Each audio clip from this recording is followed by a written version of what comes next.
Bismillah. Assalamualaikum warahmatullahi wabarakatuh.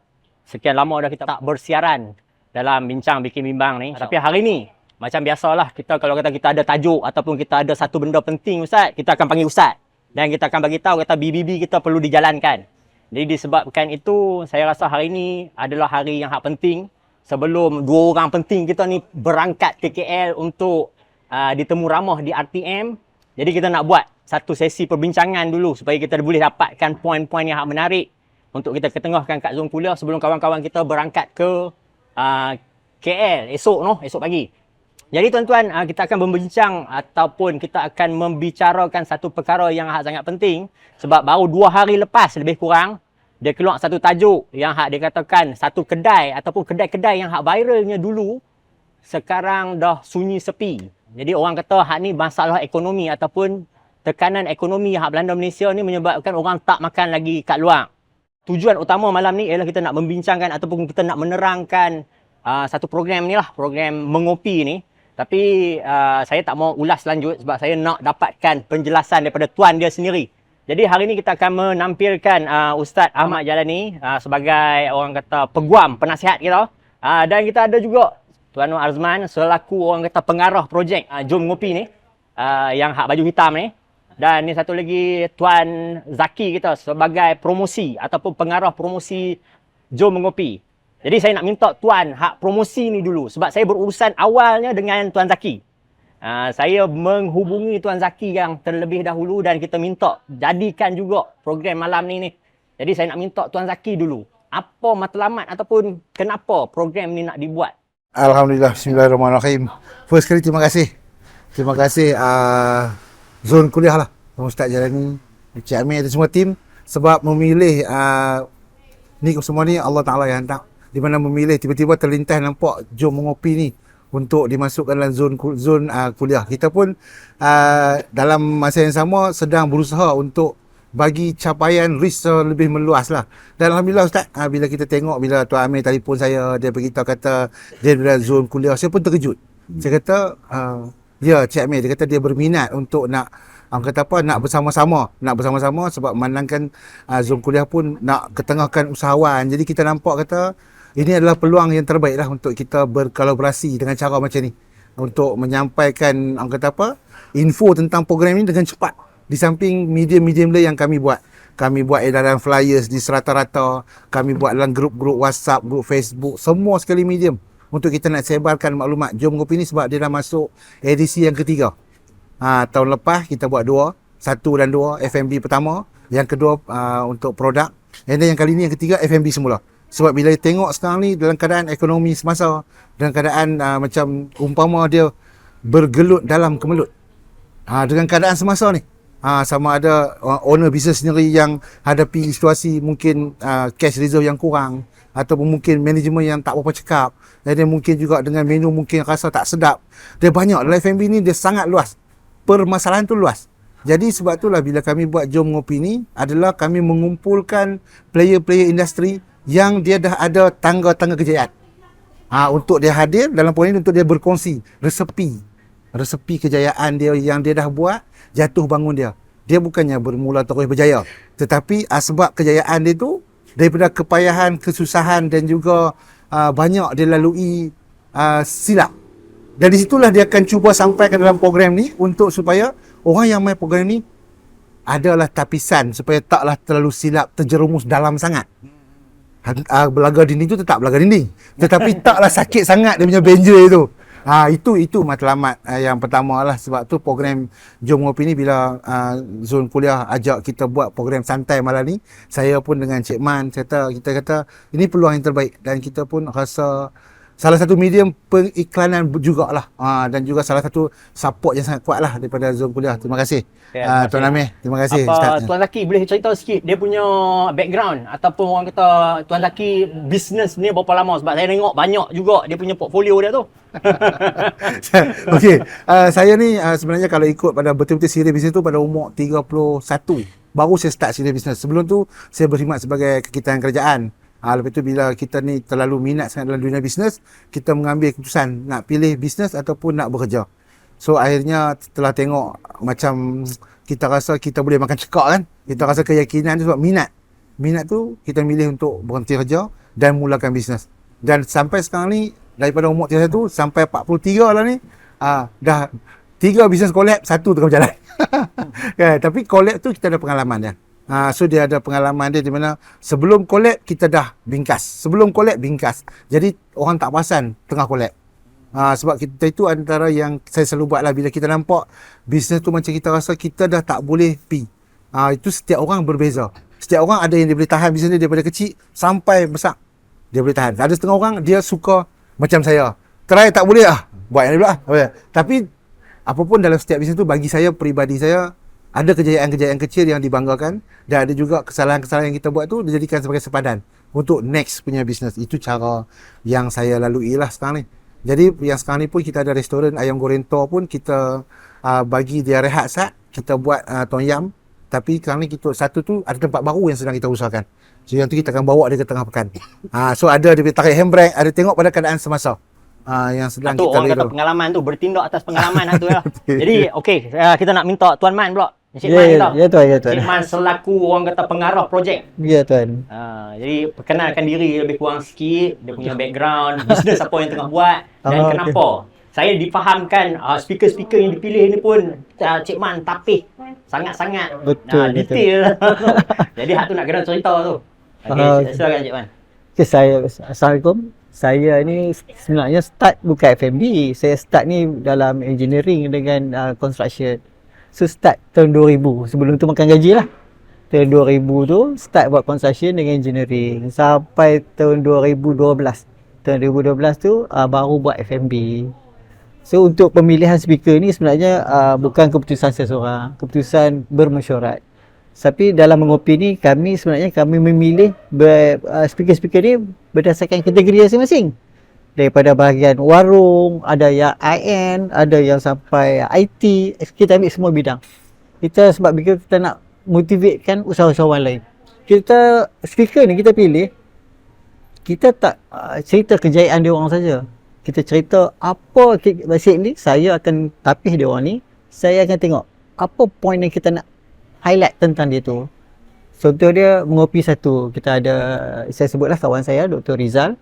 Dia doktor pakar perubatan, tapi dia berhenti pakar perubatan, dia jual nasi lemak sahaja. Tapi dia boleh jual 2,000 ke 4,000. 8,000 bungkus. So benda tu kita kena share dengan orang. Dan dia pula family business. Mungkin kita selalu dengar dalam kelas-kelas usahawan ni, jangan bisnes dengan family, susah nak buang, ada masalah. Tapi Dr. Rizal dia buktikan, mak dia bos, dia deal. Walaupun yang mastermind is dia, tapi dia boleh berjaya. So kita ada pula mengopi dua, contoh dia kita ada Datuk Alias, Jeruk Pak Ali. Dia ni kalau kita tengok nego dah lama. Dia jalanan. Sebelum dia berjaya dengan jeruk dia, lebih kurang 30-40 bisnes yang dia collect. Hebat dia tu. So benda-benda macam ni kita nak tarik keluar dan cerita ke orang. Itu yang kami nak sampaikan dalam mengopi. Bukan sekadar main dengar sembang yang macam-macam majlis-majlis lain. Tak, kami fokus kepada itu. Apa best dia tang mana dia jatuh, itu kami nak tarik bagi orang dengar. Special tu. Pengalaman 40 tahun, 30 tahun ni tak ada nilai sebenarnya. Kan, tapi dia orang kami ambil sebab speaker mengopi ni, kami satu syarat yang saya letak tegas kat dia orang. Pengalaman cerita ikhlas. Bukan apa yang mereka tahu, tapi apa yang mereka buat. Itu keyword dia. Okay, terima kasih. Alhamdulillah, terima kasih banyak Cik Man. Jadi saya nak bagi tahu tujuan lah. Sebab hal ni satu benda penting ya Ustaz. Saya nak minta Ustaz ulas dekat sini sikit lagi ni. Saya nampak sekarang ni banyak orang, bila orang struggle kan, kita menghadapi masalah ekonomi apa semua ni kan. Ada orang cari tempat berpaut tau tak? Dia cari siapa-siapa saja yang boleh menawarkan pelampung untuk dia selamat. Jadi banyaklah orang yang mengambil kesempatan. Sifu-sifu yang tak pernah berniaga pun. Tak pernah berniaga F&B pun try untuk promote seolah-olahnya mereka dah berjaya. Sedangkan mungkin dia berjaya satu bidang. Makanan ni dia bukan orang jual laksa, dia tak boleh cerita orang yang jual banyak menu tau tak? Jadi kita takut sangat bila orang ramai dibiarkan terombang-ambing ataupun membuat keputusan sendiri tanpa kita guide dengan ikhlas Ustaz. Saya takut yang tu. Sebab ramai yang kemunculan sifu-sifu ataupun orang-orang yang mengaku kata pakar ni, dia menawarkan satu package yang orang kata bukan sikit, tahu tak? Dia punya kos untuk orang tu belajar. Dan akhirnya tawaran tu dia melingkupkan lagi orang hak ambil tu. Jadi kita takut benda tu Ustaz. Kita tak mau, kalau boleh kita nak minta selamatkan orang-orang ni. Sebab tu saya minta sesi ni. Sesi ni masa saya pergi temu Duga ataupun temu Ramah Cik Zaki ni, kita memang nak sahkan kata program mengopi ni bukan bertujuan untuk jual masterclass ya. Selepas tu sebab ramai orang yang buat sesi preview. Akhirnya duit dan masa dan orang kata satu lagi impian dan cita-cita Ustaz, dia hancur macam tu je. Tahu tak? Dia boleh menghancurkan terus harapan orang. Jadi saya minta Ustaz pandangan Islam macam mana ni kita, betapa pentingnya Islam merujuk ataupun kita mencari guru yang hak betul dalam orang kata melakukan sesuatu ni. Ustaz, saya nak minta Ustaz huraikan sikit yang tu. Baik. Assalamualaikum warahmatullahi wabarakatuh. Innal hamdalillah wassalatu wassalamu ala Rasulillah wa ba'd. Bila kita bercakap pasal trainer, guru, coach, apa-apa istilah lah, jurulatih dan sebagainya. Jadi Tuan Amir kita dicampakkan, dilontarkan satu persoalan lah. Tentang pentingnya kita ni cari coach yang betul, kan, yang jujur. Sebab dalam dunia kita hari ni kita ada macam-macam. Saya nak mulakan dulu dengan apa yang pernah berlaku kepada Nabi kita sendiri, Nabi Muhammad sallallahu alaihi wasallam. Nabi ni walaupun dia seorang nabi, kan, dia seorang rasul dan manusia yang terbaik. Tidak ada manusia di dalam dunia ni, di alam ni yang lebih baik daripada nabi kita, yang lebih jujur daripada nabi kita. Tak ada. Nabi kita seorang je. Tapi bila ada sahabat dia sakit, kan, bila ada sahabat dia sakit, ada ketikanya Nabi sendiri yang mengubati, yang ruqyah sahabat, dan ada ketikanya Nabi suruh pergi jumpa tabib. Mana Nabi dia tak tunjuk pandai. Nabi tak tunjuk pandai dan Nabi tidak mengambil kesempatan di atas musibah, atas kesusahan, problem yang dialami oleh seseorang. Sebab macam yang Tuan Amir sebut tadi, ada kursus-kursus yang tertentu yang dia jual, kan, yang dia jual dan dia ambil kesempatan, dan dia tak pandai pun, tapi dia jual aspek-aspek yang tertentu dengan harga yang mahal dan sebagainya, tapi sebenarnya dia tak ada pengalaman pun dalam benda yang dia bercakap. Jadi dalam agama kita mengajar kepada kita tentang kejujuran lah.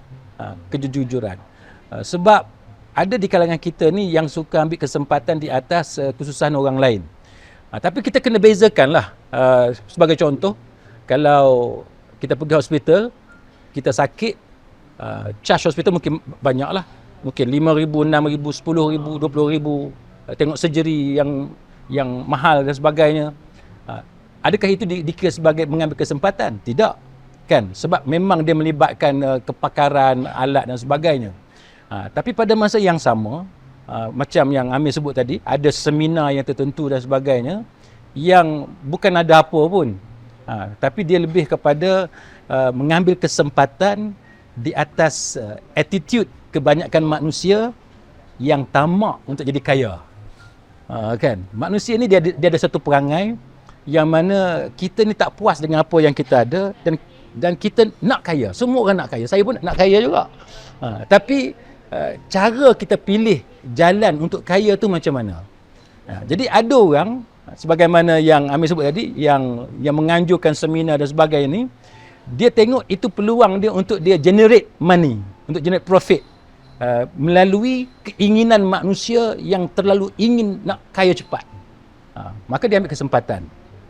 Tapi pada masa yang sama, kita nak orang yang genuine, kan, untuk berkongsi pengalaman dia, skill dia dan sebagainya untuk mengajar manusia. Baik. Sebab apa? Sebabnya orang ni bila dia mengajar manusia benda yang baik, itu yang Nabi kata, man sanna sunnatan hasanatan falahu ajruha wa ajru man amila biha ila yaumil qiyamah. Contohnya Tuan Zaki kita ataupun Cik Man. Tak. Ajar orang cara nak berniaga. management macam mana nak uruskan duit, macam mana chef, pekerja dan sebagainya, nak tunjuk image yang macam mana nak tarik pelanggan dan sebagainya. Tiba-tiba orang tu berjaya. Dengan kejayaan dia tadi, dia boleh serve manusia dengan perkhidmatan yang terbaik dan dia boleh bagi nafkah kepada keluarga dia. Can you imagine macam mana Tuan Zaki kita dan Cik Iman dengan sebab dia ajar orang cara berniaga dan sebagainya, cara pengurusan dan lain-lain, yang mana semua tu mendatangkan pahala. Kita serve orang dengan baik pun dapat pahala. Kita bagi nafkah kepada anak bini kita pun dapat pahala. Jadi siapa-siapa yang memulakan benda yang baik, dia dapat pahala yang tu dan pahala orang yang dia didik tadi. Jadi katalah seminar ni ada 100 orang. Sekarang ni ada berapa orang? 800 orang. Katalah 1000 orang. Kan 1000 orang ni dia dapat manfaat daripada apa yang Tuan Zaki dengan Cik Man usahakan sekarang ni. Maka cuba kita bayang berapa banyak dia punya ranting dan cabang pahala tu, yang mana kalau kita guna istilah meter pahala tu dia berpusing, berterusan. Yang kita kata jariah. Kan jariah. Jadi sebab tu kita kalau boleh kita nak dalam market ni orang macam Tuan Zaki, Cik Man, orang yang jujur, kan, orang yang memang niat dia ikhlas, bukan nak ambil kesempatan di atas kesusahan orang, bukannya untuk manipulate ataupun abuse sistem dan sebagainya. Maka dengan sebab niat kita yang baik tadi, kita dapat sebarkan kebaikan lah kepada masyarakat, insya-Allah. Alhamdulillah.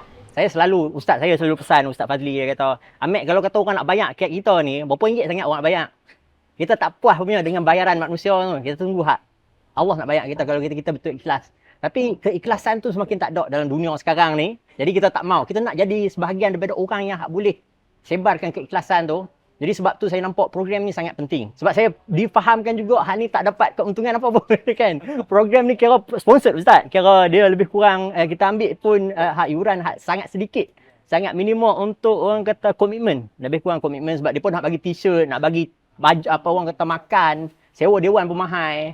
Dan pada harga hak sangat minimal lah.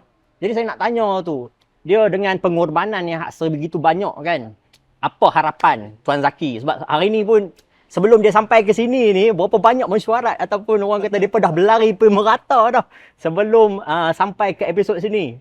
Lepas tu esok pagi dah nak bertolak awal pagi pula untuk ke RTM, dan lepas RTM tu ada sesi perbincangan dan mesyuarat lain pula. Jadi saya nak tengok benda, tuan-tuan, ada orang yang high class dan ada orang yang hak betul-betul nak tolong selamatkan Malaysia ni sebenarnya. Orang-orang yang hak mungkin tak dikenali lagi. Jadi sebab tu kita nak minta, ni kenalkan. Ni antara orang-orang yang kita hak berusaha untuk memperkenalkan, orang-orang yang hak berpengalaman dan orang yang mungkin boleh bagi kita motivasi, inspirasi untuk berjaya. Tuan Zaki, macam mana? Harapan kita sebab ni dia berbalik pada atas diri kita. Sebenarnya atas diri ni daripada kecil dididik oleh family, bantulah orang. Tolonglah, sebab kadang-kadang kita pun bukannya di kalangan orang-orang yang berada. Kita ni orang yang suka berkongsi, suka merapatkan silaturahim, suka mengumpul untuk dapatkan ke arah jalan-jalan baik. Dan kita tak tahu kebaikan mana yang kita buat, yang Allah yang tengok. Jadi mungkin dengan cara macam Ustaz kata tadi tu, mungkin sebab ini tu kami buat usaha ni pun bukannya usaha nak menunjukkan kebanggaan orang melihat benda ni berjaya atau tidak. Usaha ni adalah dengan niat nak panggil orang supaya sebab kami pernah ada pengalaman sebelum ni yang mana mengopi 1.0, orang tu yang dia dah hampir tutup kedai dia. Tapi asbab dia mai ke program ni dengan mai dan melihat pengalaman orang yang berkongsi di pentas dan menyebabkan dia rasa, aku belum lagi buat benda ni, kenapa aku nak give up? Aku belum lagi buat benda A, kenapa aku perlu give up? Aku belum buat benda B, kenapa? Di situ asbab kebaikan dia, dan dia dengan ilmu yang dia dapat pada hari itu, dengan dia hanya bagi ruang masa 8 jam dalam program itu, dia dah berjaya menghidupkan balik semangat dia dan dia bina balik kedai dia, dan dia tak jadi nak ambil keputusan tu. Jadi di situlah bagi kami bila benda tu testimoni tu berhasil, dan kami menampakkan kata program ni tak boleh diberhenti bertakat tu saja, diteruskan sehinggalah kita bawa ke 2.0, 3.0, dah jadi macam sebati untuk membantu dengan cara macam ni. Kami tak boleh bantu bagi wang ringgit, tapi kami boleh bantu dengan mengumpulkan ni. Semua speaker-speaker ni Ustaz datang nak bantu tanpa menerima sebarang bayaran. Travel sendiri, hotel sendiri, naik kereta sendiri ke flight ke apa, semuanya datang sebab dengan niat nak support program ni. Kita sama-sama untuk nak bangunkan. Sebab dalam program ni bukan setakat usahawan. pelajar-pelajar dalam bidang keusahawanan pun masuk untuk sama-sama belajar sebab mereka orang baru. Mereka tak mau, kita pun tak mau pelajar-pelajar dalam bidang usahawan ni salah langkah awal. So ambil dengar pengalaman, at least ada level yang mungkin faham, ada level yang mungkin tak faham. Dia ada certain level lah, tetapi at least dia dapat gambaran, oh kalau buat macam ni, sebab semua speaker ni yang hadir ni kami kumpulkan ni, kami nak macam Cik Man cakap tadi lah, berkongsi benda yang real supaya orang mudah faham. Sebab usahawan ni silap dia tu kadang-kadang benda yang sama aja, cuma kedegilan setiap orang ni dia ada degil tersendiri. Tapi selagi tak belagar dinding, selagi tu dia tak insaf. Bila dah belagar baru dia tak, oh patutlah itu kawanku cakap macam ni. Tetapi bila masuk program ni, kadang-kadang dia tak perlu nak langgak dah. Oh dia ni buat macam ni, dia salah sini, so aku tak payah buat macam ni. So dia selamatlah keadaan pelanggaran pada ketika tu. Jadi asbab tu lah kita rasa macam dalam diri ni asbab untuk bantu tu terlalu kuat dan minat tu terlalu mendalam untuk nak himpunkan orang dalam satu majlis ilmu program macam ni. Itu yang kita milih untuk kita teruskan, walaupun onak dan badai melanda, setiap apa pun mesti ada cabaran dia, tapi kita lalu juga. Yang kita kena yakin Allah akan hantar bantuan di saat akhir. Macam sekarang ni lah, lagi 12 hari nak event, dapat lagi satu peluang kan daripada zon kuliah panggil buat macam ni pun adalah salah satu benda yang Allah buka. Okey, kalau kita tengok lagi majlis ilmu ni macam ni kita berkongsi pun, mungkin ada kalangan follower yang daripada zon kuliah berminat nak main, nak sertai macam mana.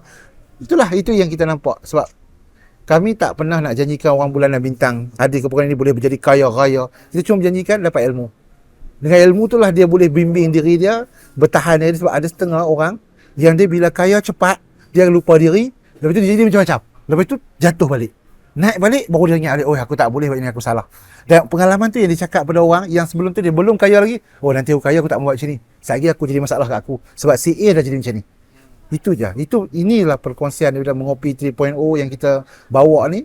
Sebab kadang-kadang kita nampak dia sekarang berada di tahap ini, tapi yang sebelum tu kita tak kenal dia siapa, kita tak tahu dia lalui macam mana.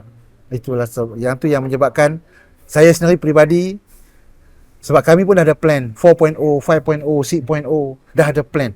Yang tu untuk kita bawa lagi ke depan. Majlis ilmu macam inilah. InsyaAllah. Cik Man, satu benda yang mungkin macam Tuan Zaki kata, ni program ilmu.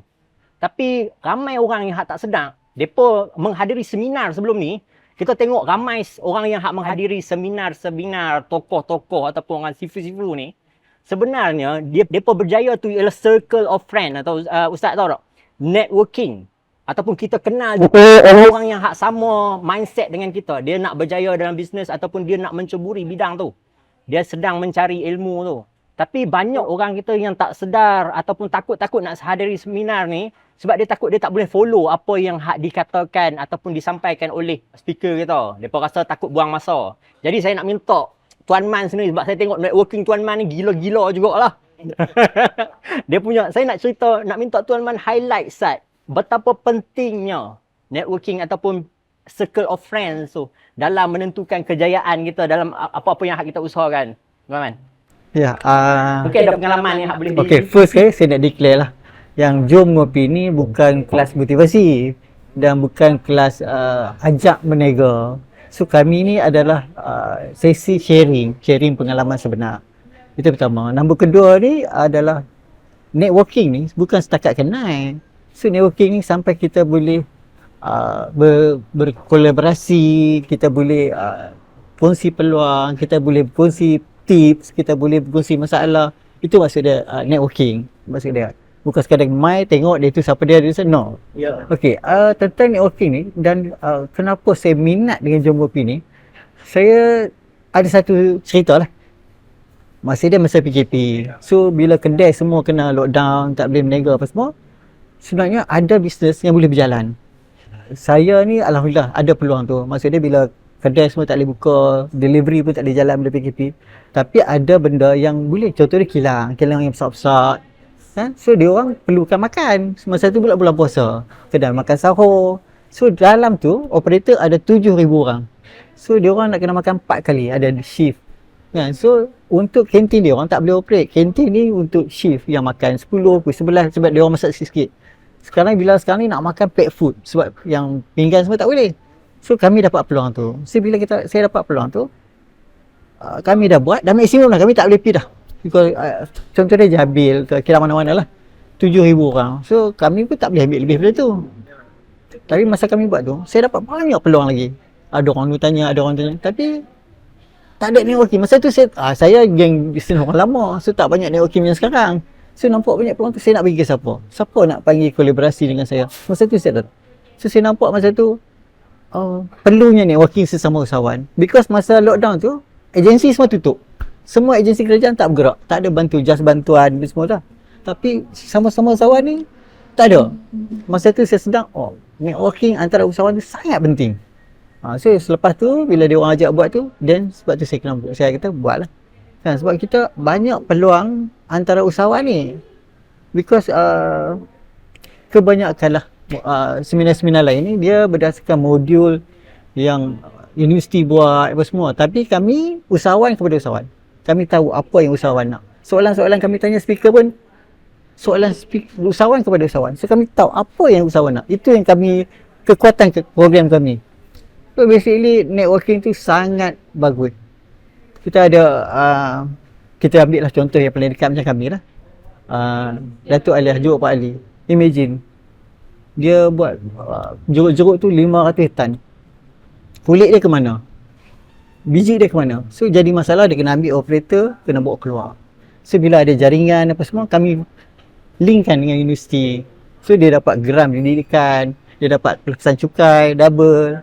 So benda tu boleh dikomersialkan. So daripada networking ni, masalah dia dah jadi peluang untuk dia buat profit.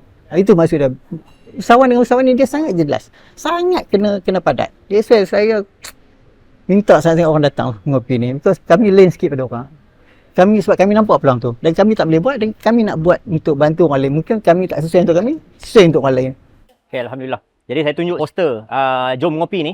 Ni program dia. Tuan-tuan tengok dia speaker yang ditawarkan kat sini ialah 7 orang. Bukan seorang. Bukan satu sifu. Dia ada 7 orang sekurang-kurangnya yang akan berkongsi pengalaman daripada pelbagai bidang. Apa orang kata pelbagai F&B punya target segmen kan. Jadi bukan senang nak dapat peluang ni. Dan yang paling penting sekali networking ramai-ramai 800 orang tadi dah. Dah ada 800 orang dan kita dah ada mungkin kalau kata target 1,500 kan. Jadi bila target 1,500 tu kita boleh dapatkan kurang-kurangnya 1,200 orang. Bermaksudnya kita akan ada pertambahan kenalan 1,200 orang dan mungkin kita boleh manfaatkan daripada benda tu. Sebab saya tengok benda ni sinergi. Kita kena ada kesinergian tu kan. Kita kena saling membangunkan Ustaz kan. Jadi kalau kita tengok ekonomi Ustaz, ekonomi dunia sekarang ni, kita tahu kata ekonomi dunia memang tak nak stabil dengan kenaikan ataupun kebangkitan China. Kita mungkin tak boleh nak compete pun dalam industri. Jadi bila kami banyak pergi Jepun Ustaz, kita pergi tengok macam mana bisnes Jepun berkembang, kebanyakan mereka menawarkan perkhidmatan ni. Perkhidmatan, makanan ni orang sanggup spend yang beribu, berjuta ringgit pun untuk makan. Kan lembu wagyu tu, jadi sampai juta sekok.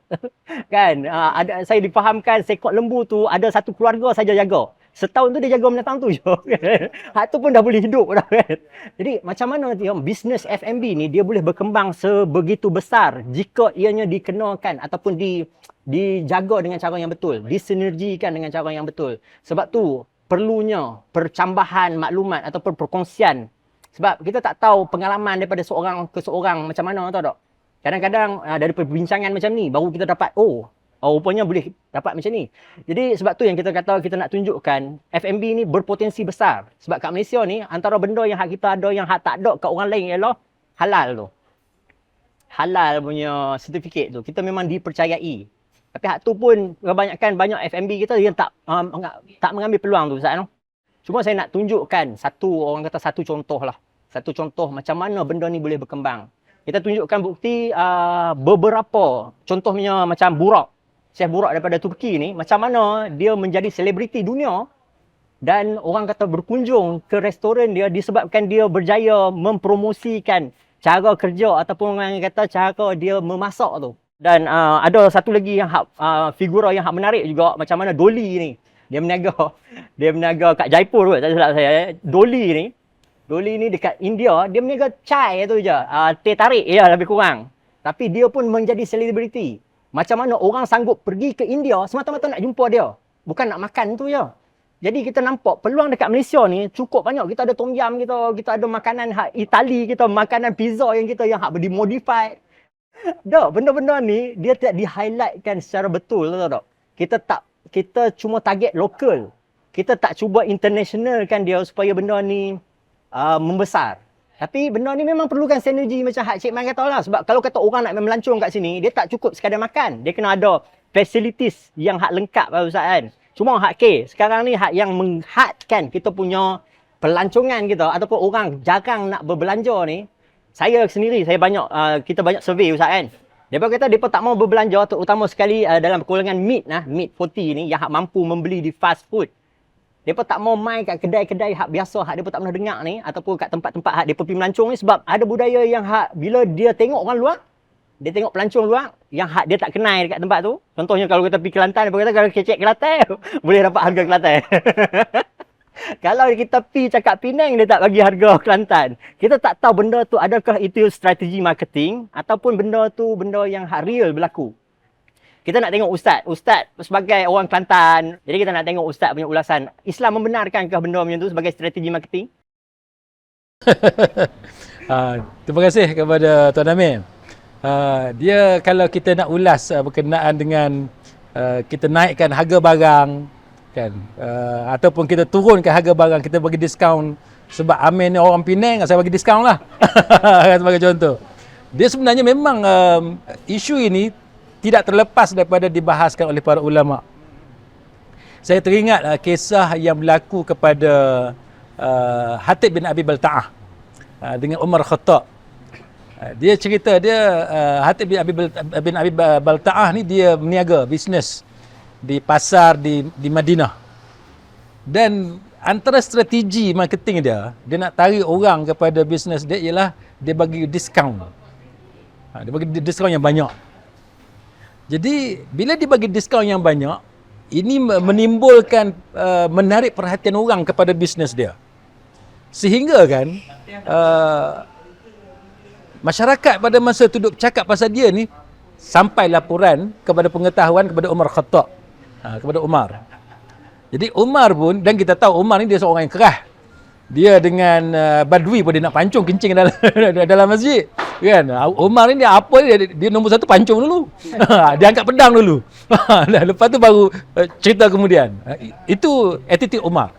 Jadi Umar ni bila dia tengok Hatib bin Abi Balta'ah dia bagi diskaun gila-gila ni dekat pasar Madinah, apa yang dia buat? Dia stop. Dia perintah kepada Hatib, kamu tak dibenarkan niaga. Dia kata sama ada irfa', dia kata engkau naikkan harga ataupun engkau naikkan kaki engkau tinggal pasar ni. Dua naik, engkau pilih nak naik yang mana? Naikkan harga ataupun naikkan kaki engkau tinggalkan pasar Madinah ni. Maka apa yang berlaku? Hatib bin Abi Balta'ah kata tak apalah, dia kata aku akan tinggalkan pasar ni. Dia akan tinggal pasar ni, dia balik rumah dia jual murah-murah kat rumah dia. Kan? Tadi dia jual murah dekat pasar, sekarang dia jual murah dekat rumah dia. Jadi para ulama bincang macam mana bila dia berniaga di pasar tu Umar larang, tapi bila dia berniaga di rumah dia yang tu dia tidak ditegah oleh Umar. Jadi masuk Umar larang dia tu ada beberapa persoalan. Sama ada Umar larang tu sebab haram, benda tu salah dari segi agama, ataupun itu kita kata wisdom Umar, kan? Sebab nak jaga maslahah orang berniaga, supaya tak kacau market, kan? Tak kacau harga. Dia cerita dia macam lawyer jugalah. Lawyer ni jarang orang panggil usahawan. Walaupun dia pun usahawan juga. Kan? Lawyer ni kita tahulah antara benda yang tak dibenarkan, contohnya yang kita kata sebagai apa, kita guna orang tengah. Kan kita guna orang tengah. Satu lagi yang kacau harga tadilah, bagi diskaun banyak. Sebab tu Bar Council dia keluarkan jadual dia lah yang kita perlu ikuti. Lepas tu pada masa yang sama kita tahu lawyer pun ada buat pro bono, kita panggil pro bono, secara percuma untuk masyarakat dan sebagainya. Baik, jadi adakah bila lawyer buat cara pro bono, orang Indonesia kata gratis, percuma, Apakah itu kacau market dan sehingga menimbulkan kesusahan dan sebagainya.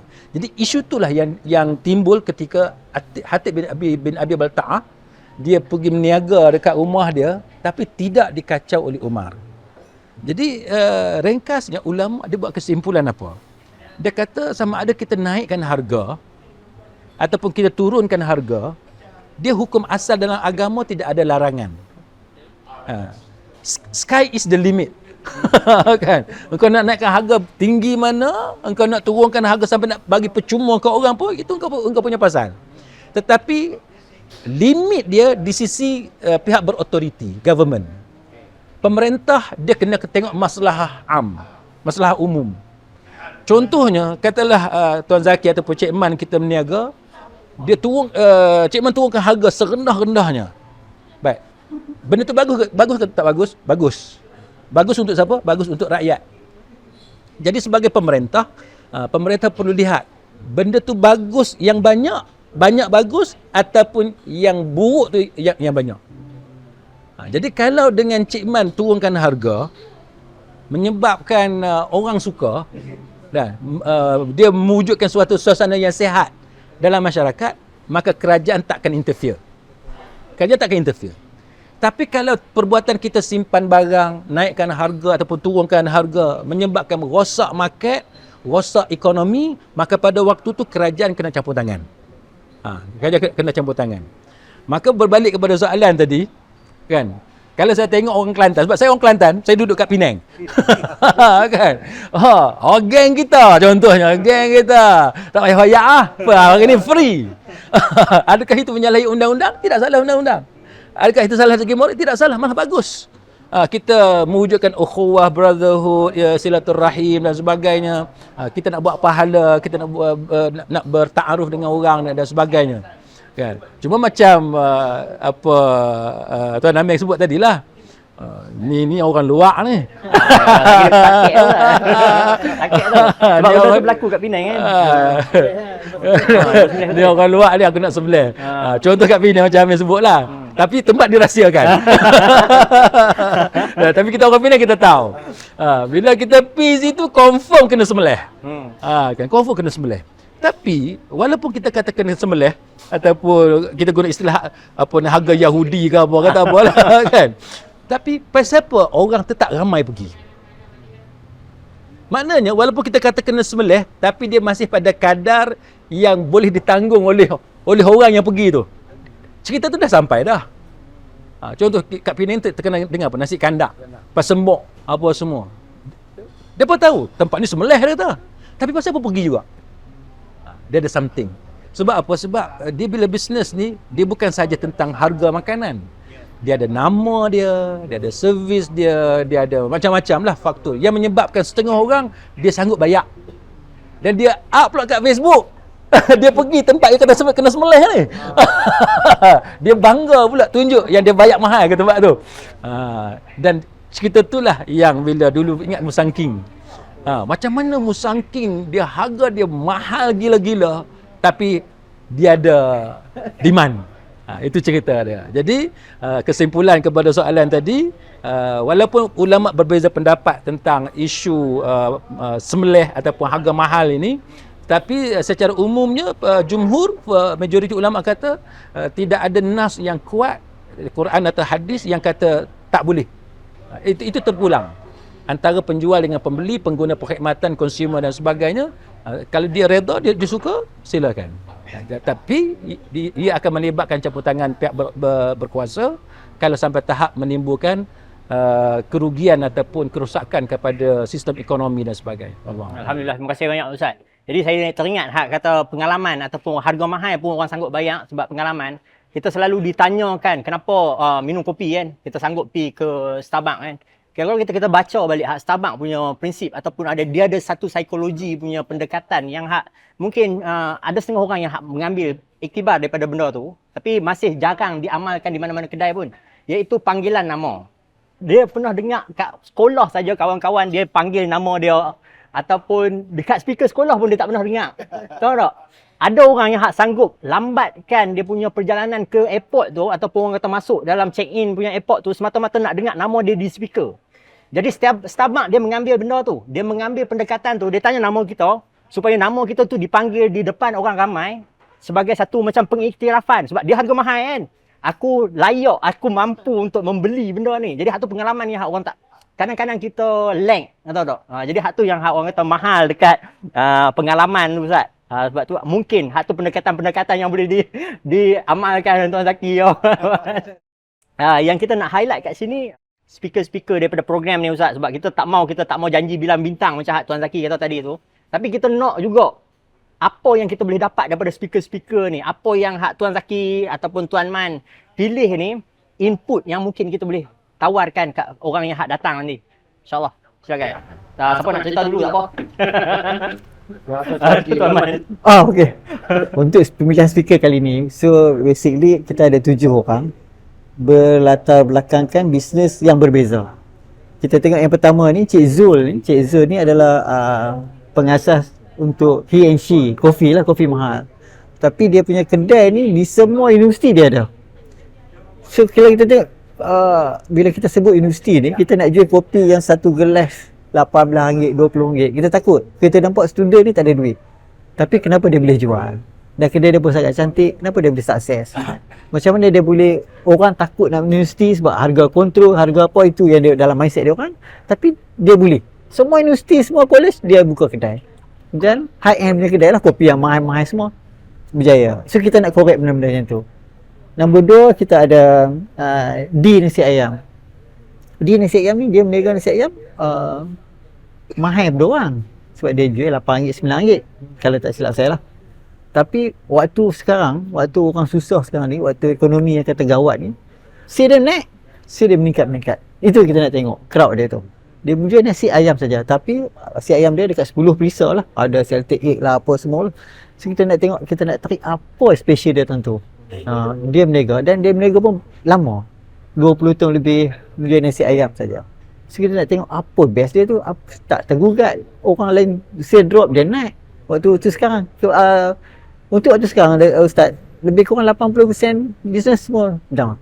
Sebab kami dalam grup kami tu banyak restoran daripada semua dah, daripada Johor sampai Perlis semua mengatakan drop. So kami duk monitor tu, so memang drop. So dia ada 2-3 orang ni naik, termasuk di nasi ayam ni. So okey, yang ketiga ni Puan Nuraini. Puan Nuraini ni dia buka sushi, Nippon Sushi, dia punya brand lah. Dia buka sendiri, dia tak franchise, semua own by dia dengan MyVet, makanan Vietnam. So kita tengok macam sushi ni tak banyak sangat, tak meluas sangat, tapi ada laluan lah, because kita tengok dulu Kelang-Kelang buka, ada Jepun buka Kelang apa semua. So ada orang Jepun ke semua nak makanan Jepun. So macam Sushi King dah ada perintis. So dia follow ke belakang. Tapi dia ada masalah macam mana nak fight dengan, sebab dia bawa sushi halal. So macam dia nak fight dengan yang tak halal. Macam mana dia nak masuk, dia tak boleh masuk mall, dia kena buka kedai lain sebab dah terlalu banyak brand. So macam ni kita nak nampak dia Blue Ocean tu lah yang dia nak lawan dengan sushi lain. Dia bawa konsep halal. Lepas tu dia punya menu restoran The Vet tu, dia makanan Vietnam. Ini betul-betul Red Ocean. Tak ada orang, tak ramai orang makan Vietnam lagi. Kan? So dia try jual. Tapi nampak dia berjaya. Macam ni dia boleh tackle, dia nak educate orang ni nak makan makanan dia. So nak educate orang ni benda paling susah. So macam ni dia buat semua. Itu yang kita nak track forward dia tu. Dan dia pun daripada background corporate. Macam ni dia daripada corporate buat kedai. Kita nak tengok apa dia buat. So sekarang dia dah sampai dah banyak branch lah. So yang ketiga, yang keempat ni Puan Kartini. Puan Kartini masa banjir besar dulu, kedai dia mula-mula sangat hebat lah. Because bikers duk berhenti apa semua. Tapi masa banjir besar tu, jangan kata ayak, selut saja dah sampai bumbung. Peti ais duduk atas bumbung. Kita tengok pun kesian, menangis. Menangis dia. So dia duk mai jumpa kami, tengok macam mana. Sembang macam mana nak bina balik daripada kosong. Sebab habis tak boleh guna langsung. Tapi sekarang dia dah jadi terkenal, famous, viral. Dia memang top. Sekarang ni meletup. Makin naik. Lawa Village nama dia kan. So dia naik. Kita nak tengok macam mana dia punya semangat dia, macam mana dia buat keputusan, apa yang dia fikir untuk buat keputusan tu, apa yang dia pertimbangkan. Itu kita nak correct. Kita nak tengok benda-benda macam tu. So yang ni Huzaifah ni store hub, dia more to IT. So kebanyakan student usahawan ni, kita nak tengok mereka ke sini, ke IT. Because kita nak yang, tak nak lah yang biasa-biasa, kita nak yang ke IT sikit, bisnes IT ni. So kita tarik dia. Sebab kita juga nak bagi tahu, because kita bekerjasama dengan USM, because kita ada dua tujuan utama. Pertama, because kita bincang dengan VC, Datuk VC, 60% student universiti ni daripada keluarga B40. So golongan yang B40 lah. So kita macam mana kita nak bagi dia orang income lebih sikit. So kita nak galakkan jadi usahawan pelajar. Bekas universiti dia ada grant, dia bagi 5,000 dia setiap usahawan nak belajar, nak berniaga. So ada peluang tu. Tapi dia orang kalau tak ada networking susah. Bila dia orang berniaga tak dapat profit 2 bulan, 3 bulan, dia pun tutup lah. Sebab dia tak ada income masuk. So itu kita guide dia orang. Dan kita nak juga graduan nanti bila keluar, dia berfikiran nak usahawan, dia tak mau makan gaji. Kita nak itu, baru dia pun boleh naikkan keluarga dia punya level. That's why kita ambil Huzaifah. Okey, kawan saya ni Haizuddin ni, dia special sikit. Dia lobster and stick.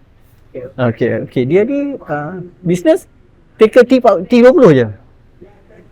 So macam mana dia buat intermediate unit, dia set up 1.2 juta. Kita terkejut. Oh, pucin. Kita terkejut macam mana 1.2 juta, 1.3 juta dia buka intermediate untuk jual stick, dia punya tomahawk 2-3 ribu. So macam mana dia boleh tackle? Kalau kita masuk dapur dia, tak ada minyak, tak ada api, semua elektrik. Aircon cantik. Semua fully equipment yang high end lah, yang hebat-hebat. Saya masuk menunjuk, oi ada dapur macam ni. Kan? Dan dia boleh survive. Dan dia bukan macam kedai lain tau. Kedai lain dia harga yang tinggi dan harga yang rendah. Dia tak, dia memang take untuk T20. Memang harga dia semua tinggi, tak ada menu rendah. So macam mana dia boleh survive? Dia dah ada 4, tak silap saya 4 branch, dan semua 4 branch sukses. So kita nak korek benda-benda itulah yang ilmu baru. So kita nak jual, kita takut. Sebab banyak orang jual, dia nak take T20 tapi dia takut tu dia jual rendah-rendah. So jadi berkelaru lah. Berkelaru tu susah sikit. So nampak TV dia konsisten. So kita nak tarik apa special tu, kita nak cari usahawan-usahawan nak tahu apa tentang tu.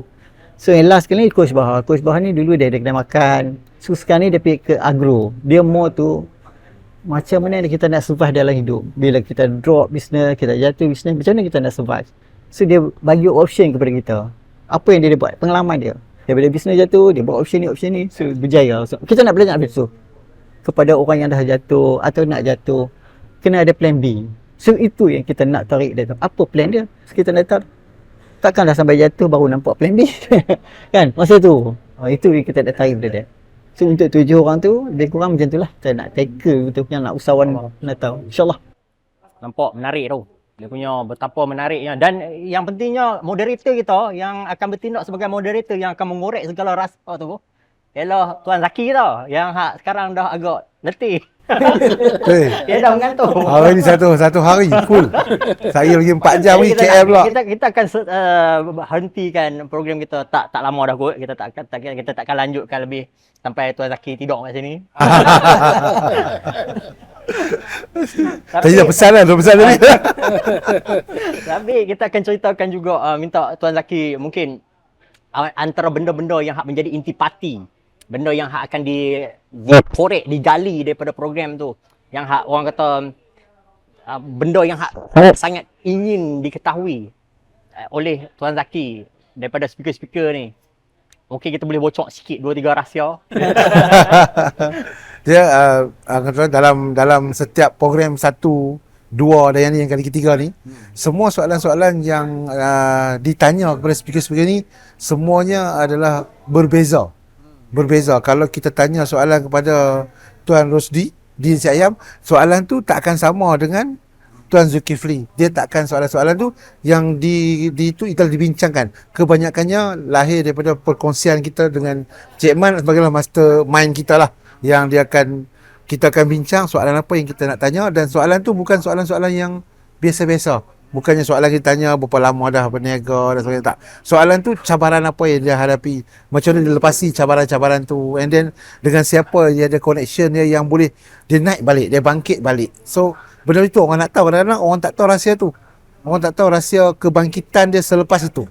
Kan, bila dia dah gagal, kebingkasan dia tu untuk dia bangun semula tu faktor-faktor apa yang menyebabkan kadang-kadang yang kita buat ni sampai dalam dewan ada yang mengalir air mata disebabkan dia rasa di saat orang tu ada bercakap tu umpama diri dia sekarang yang sedang alami, sedangkan di atas pentas tu bercerita kisah 10 tahun lalu, tetapi pada 10 tahun tu yang sekarang ni yang sedang dilalui. Dan itu satu benda yang pada saya benda ni tak boleh dibayar dengan wang ringgit. Dia tak perlu nak menghabiskan masa lama untuk nak faham kisah tu. Maksudnya kisah yang dikongsikan sama dengan dia sekarang dan shortcut lah. Shortcut dia tak payah nak tunggu lama. Oh kenapa aku susah sekarang? Rupanya ada silap yang dia buat menyebabkan dia susah macam tu. Jadi silap tu pula orang tu dah buat 10 tahun lalu. Jadi dia kata, dan orang tu pula share pula macam mana dia buat. Macam mana dia berkongsi. Dia berkongsi apa yang dia lalui. Itu antara soalan-soalan yang kita akan highlight, tanya kepada semua-semua. Sebab kita tak ada perbincangan. Macam malam ni tak ada perbincangan soalan. Malam ni pun Tuan Amir pun tak beritahu kami soalan apa nak tanya. Kita hadir pun, kita cerita pun atas apa yang kita faham. Macam tu juga dengan speaker yang ni. Ramai speaker yang tanya. Tapi memang ada yang speaker yang first time nak naik pun ada kan. Tuan Zaki, Tuan Z, tolonglah bagi tahu saya soalan apa nak tanya.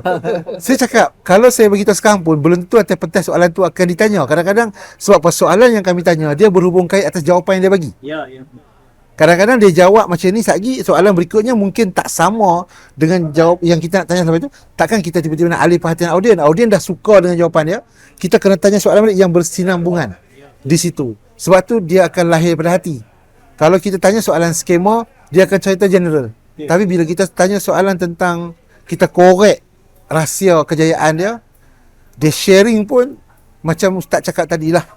Pahala yang mengalir tu kita tak tahu kebaikan mana yang kita kongsikan, dan itu jadi asbab kebangkitan orang dan asbab dia boleh banyak zakat, banyak keluar tu, dan memakmurkan baliklah ekonomi kita tu. Jadi speaker-speaker ni soalan-soalan kalau nak bocorkan malam ni pun saya pun tak dapat gambaran nak bocorkan soalan apa. Sebab ini kata apa, semuanya masih dan malam ni pun live kita ni pun semua speaker ni senang menonton. Dia nak tengok apa soalan yang bocor yang boleh dia orang tahu. Dan insyaAllah lah yang penting soal speaker-speaker ni dia bersiap sedia lah untuk kami dalam dewan tu. Bukan kita dewan untuk mengalirkan air mata, tetapi kadang-kadang kerana beratnya ujian yang mereka hadapi, mereka sendiri yang keluarkan air mata. Dan contohnya macam Puan Kartini, bayangkan kedai dia macam Cik Man beritahu tadi, tenggelam sampai selutnya di bumbung. Si saat macam tadi, kemungkinan air mata dia akan mengalir dan akan dirasa oleh audien yang datang. Sebab ini kisah benar kan, macam Coach Bahar, dia ada semua ni ada sejarah lipatan kehidupan sendiri yang dia sebenarnya dia sanggup cerita. Sebab dia sayangkan bangsa kita, dia sayangkan agama, dia sayangkan orang kata semangat keusahawanan tu. Jadi siapa yang hadir dia akan tahulah. Sebab ini bukan sesi jom mengopini soalan yang telah diberi awal. Bukannya lakonan, bukannya dia perlu jawab indah-indah belaka. Yang tak indah itulah yang orang nak tahu. Kalau tidak, macam kita pergi, orang kata soalan-soalan yang selalu kita dengar standard lah. Yang tu orang tak mau. Sebab tu kami sehingga hari ni 1, 2, 3 sampai kita ada yang peringkat level-level tertinggi yang sangat meminati program ni. Itu kan profesor banyak yang suka dengan program ni sebab real story ada kat sini. Real story ada kat sini. Tu. Nampak tu yang mahal ya program tu. Sebab mahal. Kita nak cerita pasal apa dia orang kata soalan ya. Soalan ni sebenarnya memang kita pun buat macam tu lah Ustaz kan. Kalau kata dah bincang bikin bimbang ni, Ustaz dah seri ke berapa dah dengan Ustaz pun. Sebab tu kita pilih Ustaz pun. Sebab memang kalau kata kita nak tahu tahap pemahaman orang yang kita tanya tu, dia menguasai dak keilmuan ataupun bidang yang dia tu, memang kita kena tanya soalan yang dia tak boleh nak spot. Hak tu cara kita nak tengok secara macam mana dia ni ikhlas ataupun dia ni bijak dak berinteraksi dengan ilmu yang dia ada. Jadi kalau kita bagi soalan spot ni, kira dia macam orang kata kita tipu dalam peperiksaan. Dia tak terror. Jadi kita nak tengok hak terror ni, kita nak bagi orang audience menilai sendiri speaker, dan kita tengok, kita ambil nasihat ataupun kita ambil pengalaman orang yang real dalam bidang ni. Sebab ramai juga orang, sebab dia nak promosi untuk orang bisnes ni, jadi dia kata macam nak berjaya, nak viral, nak kaya raya dengan bidang bisnes ni macam seolah-olah senang sangat. Oh, baca buku 30 tips ni, okey, confirm berjaya. Tapi realitinya tak macam tu. Tapi bila kita dapat 7 speaker yang hak soalannya tak spot dan mereka sendiri boleh bercerita pengalaman hak real. Kita boleh nilai sendiri lah, kita nak masuk bidang ni, hak ni pengalaman hak kita boleh dapat dah. Sebab tu kita kata, tolong Mai. Tolong, hak mana yang sempat Mai tu, korban saat hari Isnin. Kita nak ramaikan networking dengan Ustaz no. Macam mana, adakah benda macam ni dikira sebagai majlis ilmu juga walaupun orang kata tak ada ilmu agama dekat situ? Macam mana Ustaz? Baik, wallahu alam.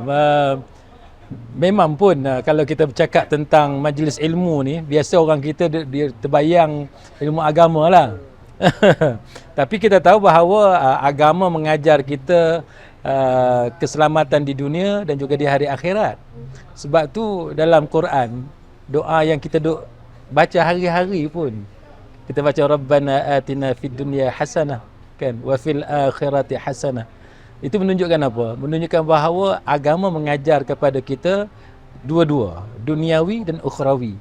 Sebab kalau kita hanya pentingkan ukhrawi, kita abaikan duniawi ataupun sebaliknya, maka itu sudah dikira sebagai sekular.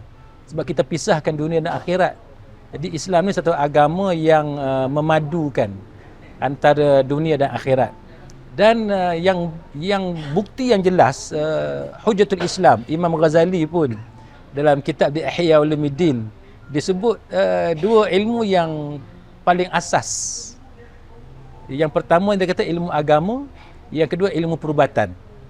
Itu menunjukkan apa? Menunjukkan bahawa ilmu dunia pun dimasukkan sebagai ilmu asas. Jadi bagi apabila kita berkongsi ilmu dengan manusia, maka dia termasuk dalam majlis ilmu. Dengan syarat apa yang kita buat itu selari dengan ajaran agama lah. Yang dikatakan tidak selari ni contoh bila kita mengajar tentang perkara keduniaan tapi langsung tidak dikaitkan dengan agama. Maka itu sekular lah. Itu totally duniawi yang tidak ada pahala sebab tidak ada zikrullah. Tapi macam kita dengar tadi Tuan Zaki, Cik Man apa semua, bila bercakap kita boleh tengok dia punya connection dia kan, macam mana dikaitkan dan relevansi tu dengan agama, dengan tanggungjawab kita sesama manusia buat baik dan sebagainya. Maka itu yang kita kata pahala tu, sebab kita menjadi orang yang bermanfaat kepada orang lain. Kita bukan seorang yang individualistik, ananiyah, keakuan, aku je, aku nak kaya, aku nak pandai, semua aku.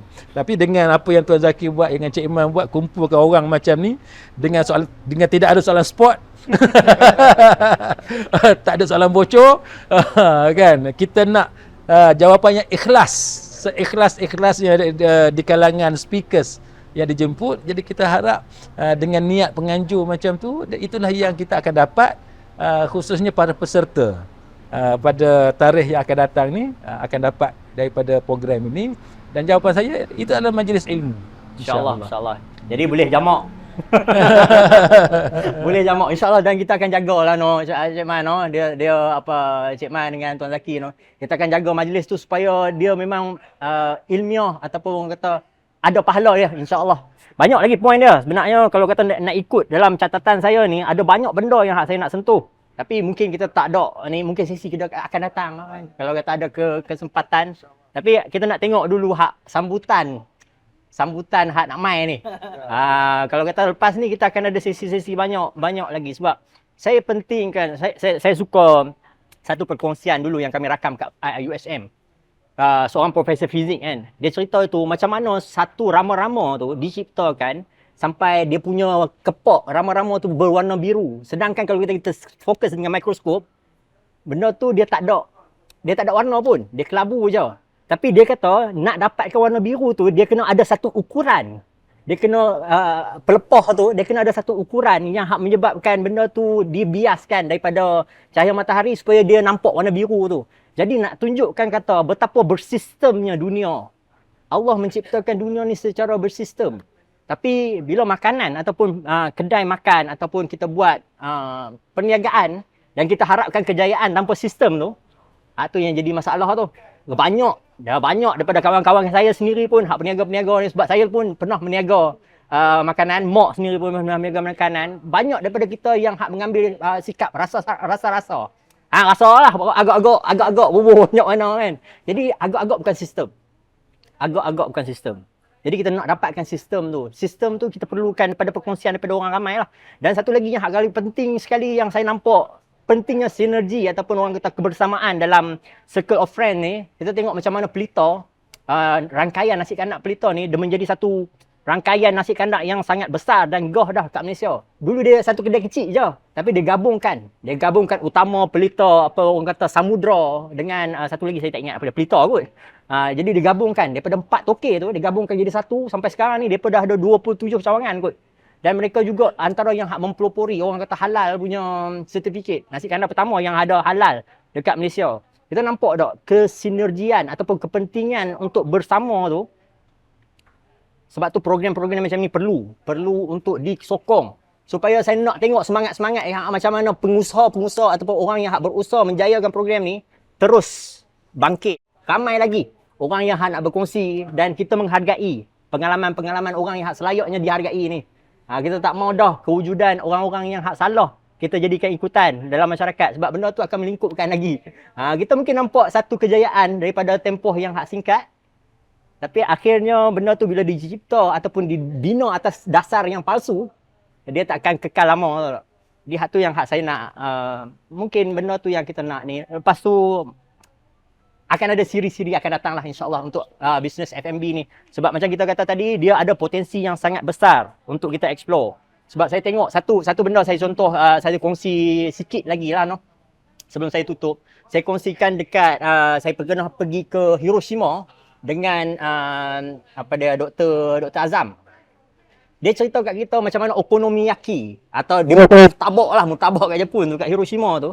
Dia diciptakan sebab masa perang Jepun dulu. Tapi apa yang uniknya, dia ada falsafah tau tak? Dia ada falsafah dekat okonomiyaki tu. Dia kata murtabak Hiroshima ni, okonomiyaki Hiroshima ni, semua barang mesti daripada Hiroshima. Dia memang hak tu. Kira bermaksudnya sayur hak dia gunakan memang orang hak sekitar. Kami takkan ambil daripada luar. Walau kalau kata tak ada stok, kami tutup kedai.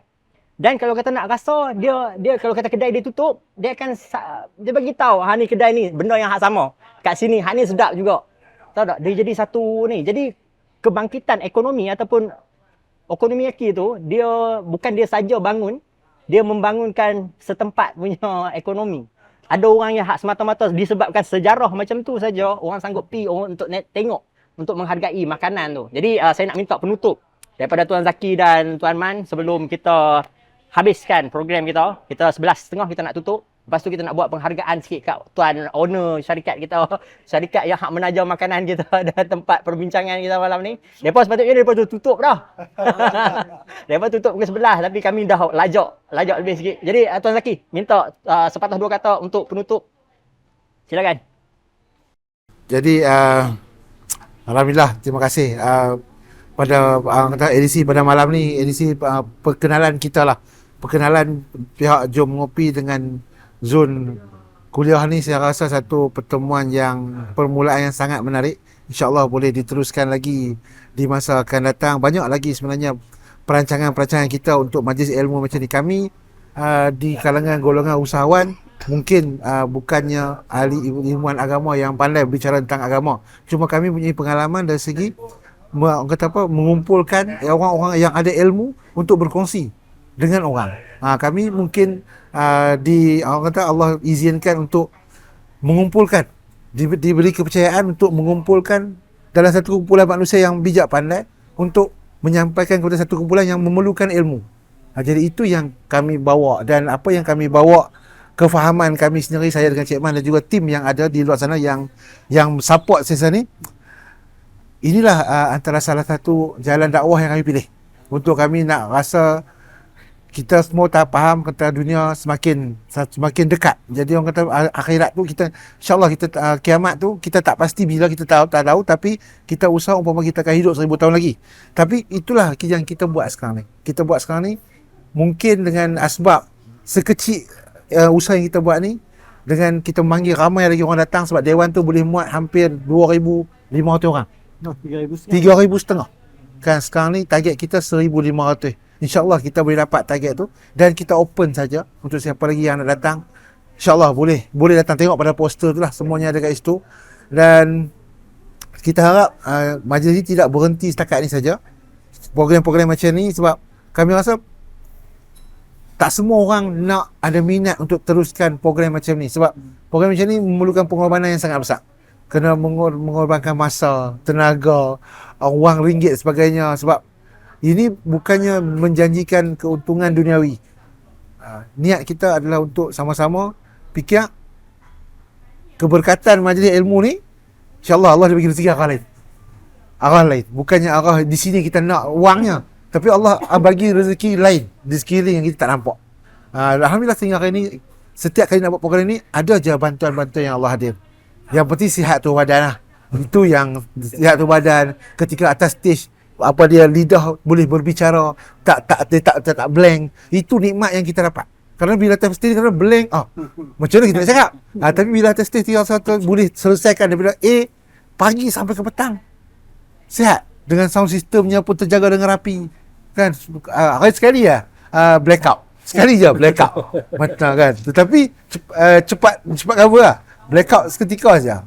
Dalam beberapa second kan. Seluruh Penang Sebenarnya yang seluruh Penang, yang sebelum di seluruh Penang itu pun tak jaga. Tapi yang lain semuanya alhamdulillah.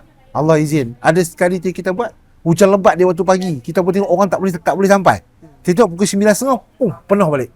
Jadi itulah saya harapkan yang mana yang ada dalam program sekarang yang live di zon kuliah ni, yang menonton siri ini adalah siri pertama yang Ustaz dan juga Tuan Amir dan tim usahakan untuk program keusahawanan. InsyaAllah kita pun harap agar bukan setakat ini yang pertama aja. Kita harapkan insyaAllah ada lagi kesinambungan lah. Sekiranya Ustaz balik, Ustaz tengok balik, Ustaz suka, kita sambung lagi. InsyaAllah itu dah saya. Terima kasih banyak-banyak Tuan Amir dan Ustaz, InsyaAllah, dan tim semua.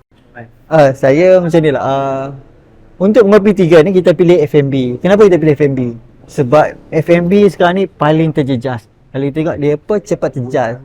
FMB ni unik because dia berbanding dengan industri bidang-bidang lain lah, contoh dia. Macam construction tu semua, dia orang mengharapkan kontrak kerajaan. FMB tak, dia bergerak sendiri, orang walk in sendiri untuk datang. So dia orang ni hebat dia tu, dia adalah pusing dalam pasaran ni paling cepat. So dia punya kesan dia circle yang dapat daripada kelebihan daripada duit circulation tu sangat cepat. So dia banyak mempengaruhi situasi sekarang. Kalau sekarang ramai orang tu tahu buat apa, kita punya FMB kuat, so saya rasa boleh membantu untuk naikkan level ekonomi sekarang. Kesan jadi sekarang lah. Sekarang ni saya rasa adalah duit tu tak terlalu banyak untuk pusing dalam pasaran. So itu bagi saya ni lah, yang nombor 2 ni bagi saya kalau boleh tu saya sokong sangat lah zon kuliah buat macam ni, because dia menarik orang muda, orang usahawan untuk join zon kuliah, tengok zon kuliah. Saya sangat suka. Terima kasih zon kuliah. InsyaAllah. Terima kasih banyak. Alhamdulillah. Jadi mungkin hak tu yang penutup Ustaz. Ustaz ada nak? Tak ada. Ustaz tak mau dah cakap. Okey. Okey. Jadi kesimpulan kita kata kita berterima kasih banyak atas kesudian Tuan Zaki dan Tuan Man kita untuk hadir, untuk bagi peluang untuk kita ketengahkan idea ataupun orang kata satu usaha yang sangat inovatif lah bagi saya. Satu innovation yang sangat baik. Sebab hak ni bukan berteraskan keuangan, bukan berteraskan orang kata habuan dunia semata-mata. Dia memang nak kembangkan, nak membesarkan. Sebab orang kata orang yang hak berjaya ataupun orang yang hak bermanfaat ni ialah orang yang hak membangkitkan orang lain sekali. Bukan dia bangun seorang-seorang. Ni usaha untuk membangkitkan lebih ramai orang tanpa mengharapkan apa-apa balik. Jadi terima kasih juga kat Ustaz yang hak memang rush balik daripada Karwa tu. Tanjung Tok Kong, kita tahu jauhnya nak daripada Tanjung Tok Kong tu nak main sampai ke sini untuk hadir juga dalam program kita. Alhamdulillah.